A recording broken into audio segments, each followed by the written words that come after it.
안녕하세요, 해남자 최광일입니다. 이번 영상은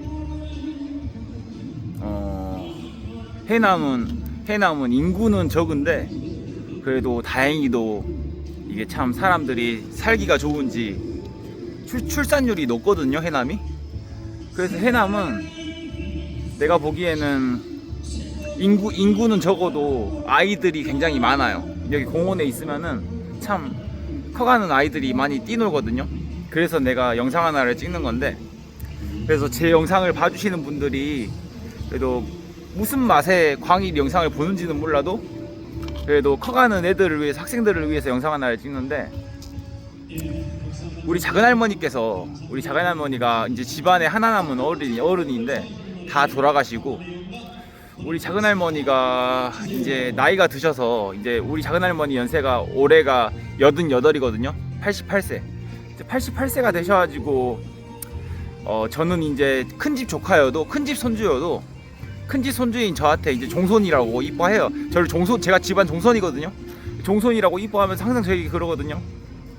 착함은 성공하고 건강하면 성공한다.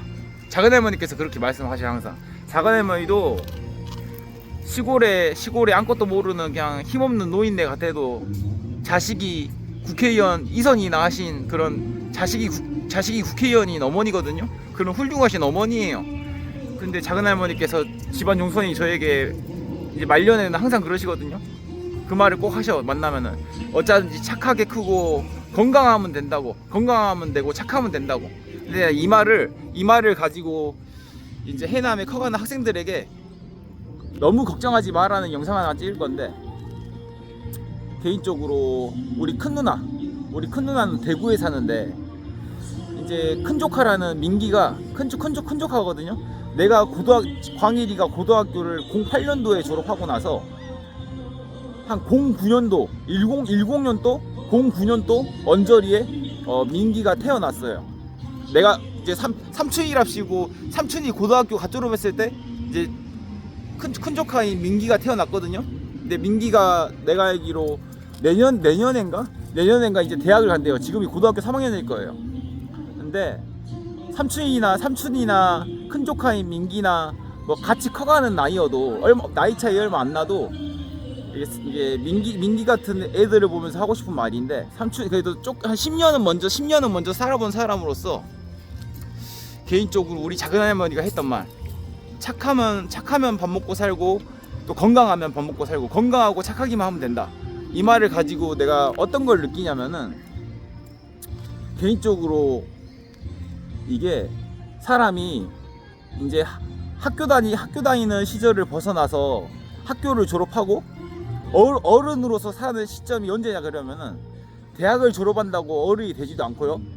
대학을 안 가고 고등학교만 졸업했다고 해서 어른이 되는 것도 아니고, 학교를 벗어난다고 해서 어른이 되는 게 아니라, 광희가 생각하기에 어른으로서의 진짜 시작점은 정확하게 내 주제 파악을 한 순간부터, 내 분수를 안 순간부터, 그때부터가 스타트거든요. 그냥 여러분들이, 그냥 학부모님들에게 꼭 하고 싶은 말이, 애들이 공부를 안 해, 방황을 해, 하루 종일 잠만 자, 의욕도 없어, 하고 싶은 것도 없어, 뭐 꿈도 없어, 잠만 자면서 그러면서 미안해는 해. 이 미안해는 한다는 게 중요한 거거든요. 광일이도 그랬어요. 내가 중학교 때 학원 다닐 때 내 친구들에게 물어봤어. 공부 잘하는 애들한테, 너는 공부가 재밌니? 너는 왜 공부를 하니? 이렇게 물어봤거든요. 공부 잘하는 애들이 딱 하는 말이 그거더라고. 어떤 애들은 그냥 공부가 재밌어서 한대. 또 어떤 애들은 그냥 하는 거지 뭘 그걸 생각 안 해. 내가 이 두 마디 이 말을 깨닫는데, 그 애들은 중학생 때부터 그냥 재밌어서 하는 애들도 있고, 그냥 하는 거지 뭘 생각을 한다는 애들도 있고, 그런데 이 두 가지 말을 광희 삼촌은 25, 6 먹어서 그때 그 중학생 친구들이 했던 말을 깨달았거든요. 아, 공부가 재밌구나, 공부가 재밌다라는 거를 25살이 돼서야 깨달았어. 지들은 중학교 2학년 3학년 때부터 알고 있었던 거를 나는 25살이 돼서야 깨달았고, 그리고 어떤 어려운 일이나 힘든 난관이 닥쳤을 때 그냥 하는 거지 뭘 생각을 해. 이 말을 깨닫는데 정확하게 25살, 6살이에요. 그래서 광일이의 인생은 25살, 6살 때부터 이제 스타트거든요. 그때부터가 스타트야. 근데 이 말을 왜 하냐면은 개인적으로 뭐 공부를 안 하고 잠만 자고 게임만 하고 이거를 인성 문제고 태도 문제라고 생각하는데 그 태도 문제도 아니고 인성 문제도 아니에요. 광일이는 더했어. 광일이는 온갖 지랄하면서 정신병원에 입원할 정도였어. 근데 광일이가 생각하기에 애들이 느끼기에는 내가 학교 다닐 때보다 지금은 더 하거든요. 그냥 사회라는 벽이 너무 넘을 수 없는 벽처럼 느껴진다고. 이제 어른으로서의 시선으로는 뭐 AI라든가 뭐 챗 GPT라든가 뭐 앞으로 일어날 반도체 시장이라든가 이런 신산업이 좋은 먹잇감이고 돈으로 보이고 흥미있고 재밌는 일이어도 내가 고등학생이고 내가 중학생이라 해도 지금의 이 시대가 너무나도 커다란 벽이라고. 이 넘을 수 없는 벽을 느끼는 애들이 많다고. 근데 이 벽을 느끼면서 정상적인 애들이라 그러면은 의욕을 잃고 포기해버리고 에라 모르겠다 그러고 잠만 자고. 근데 인성 문제는 없으니까, 적어도 그 애들이 인성 문제가 없고 태도 문제가 없으니까 내가 남의 집 자식들처럼 내 친구들처럼 공부 잘하지 못해서 엄마 미안해요, 아빠 미안해요, 내가 다른 친구들처럼 좋은 대학 못 가서 미안해요, 이렇게 미안해 할 줄 안다는 것 자체가 그 애들은 의욕을 잃고 상실해버리고 커다란 벽을 느끼고 한계를 느껴서 모든 걸 포기해버리고 좌절을 맛보고 방황은 하고 있더라도 엄마한테 미안해하고 아빠한테 미안해하고 내가 이렇게 있어서 미안해요, 죄송해요, 그렇게 미안해 한다는 것 자체가 절대 인성 문제도 아니고 태도 문제도 아니에요. 그렇게 미안해만 할 줄 알아도 충분히 성공할 수 있고 밥 먹고 살 수 있다는 얘기예요. 광일이가 그랬거든요. 근데 진짜 인성 문제는 지들이 그렇게 살면서도 미안해 할 줄도 몰라. 이게 인성 문제야. 근데 미안해 한다는 건 인성 문제가 아니에요. 대부분 애들이 그렇거든요. 설령 공부는 안 해도, 설령 커다란 벽을 느끼고 좌절하고 방황하고 심지어는 좀 광일이처럼 도드라지게 정신병원에 입원할 때도 있어도 그런 내 자신에 대해서 엄마 아빠한테 미안해하고 죄송해하고 다른 집 친구들처럼 잘 되지 못해서 미안해요, 이렇게 미안해 한다는 건 인성 문제도 아니고 태도 문제도 아니라고. 야, 이거는 외람된 말이지만 진짜로 그래요. 그래서 자식들이 커다란 벽을 느꼈기 때문에 지금 해야 될 공부도 못하고 손 놔버리고 그냥 포기해버리고 잠만 자고 게임만 하면서 그렇게 있거든요. 우리 내 큰조카가 그러더라고. 오만상을 찌푸리면서 머릿속에 해야 될 일은 가득 차 있는데 그냥 그 커다란 벽을 느끼면서 그냥 오만상을 찌푸리면서 그러고 있어. 근데 내 큰조카 그 민기 눈빛에서 미안해하는 그 눈빛이 있어. 할아버지가 전화를 하는데도 내가 공부 못해서 미안해요, 내가 이러고 있어서 죄송해요, 그런 마음으로 오만상을 찌푸리는 게 전형적인 사춘기 학생들의 모습이 보이더라고. 근데 그거는 나는 광일이가 생각하기에, 삼촌으로서 생각하기에는 그런 애들은 인성 문제도 태도 문제도 아니고 때가 되면은 지가 알아서 잘해. 광일이 삼촌은 나란 사람은 공부가 재밌다는 거, 공부가 진짜 공부라는 게 재밌구나, 공부가 재밌을 수 있구나, 그냥 하다 보니까 재밌구나, 이걸 깨닫는데 25살이 돼서 알았어. 사람마다 시작점이 다르거든요. 스타트하는 그 요이땅하는 그 스타트 지점이 사람마다 달라. 그렇기 때문에 혹시나 내 자식이 어디 길 가는 학생들이 그냥 겉보기에는 좀 답답해 보이고 좀 쟤가 커서 뭐 될라나 싶어도 그런 애들 너무 걱정하지 말라고. 좀 걱정 안 했으면 좋겠어요. 걱정할 문제 아니야. 현실의 벽을 느꼈으면 방황을 하는 게 정상이지, 현실의 벽을 느끼고도 방황을 안 한다는 거는 그거는 말이 안 되거든요. 난 개인적으로 그렇게 생각해요. 현실의 커다란 벽을 느꼈는데 그 벽을 보면서 방황을 하고 좌절을 하는 게 그게 정상이지, 현실의 벽을 보고도 방황도 않고 좌절도 않는다는 거는 그거는 실질적으로 그거는 정상적인 인간의 정서가 아니라고 생각해요. 그래서 내 자식이 방황하고 있고 헤매고 있고 길을 못 찾고 있으면은 아주 지극히 정상적이고 오히려 되려 그런 걸 반가워해야 되고, 그리고 그렇게 방황하다 보면은 어느 순간이 되면은 내 자신의 분수를 깨닫는 순간이 와요. 내가 이것밖에 안 되는 사람이구나, 내가 아무것도 아닌 사람이구나, 그런 내 자신의 주제 파악이 되는 순간이 오거든요. 이거는 방황을 해봐야 알 수 있는 거야. 커다란 벽을 보면서 하루 종일 잠만 퍼자봐야 알 수 있는 주제 파악이거든요.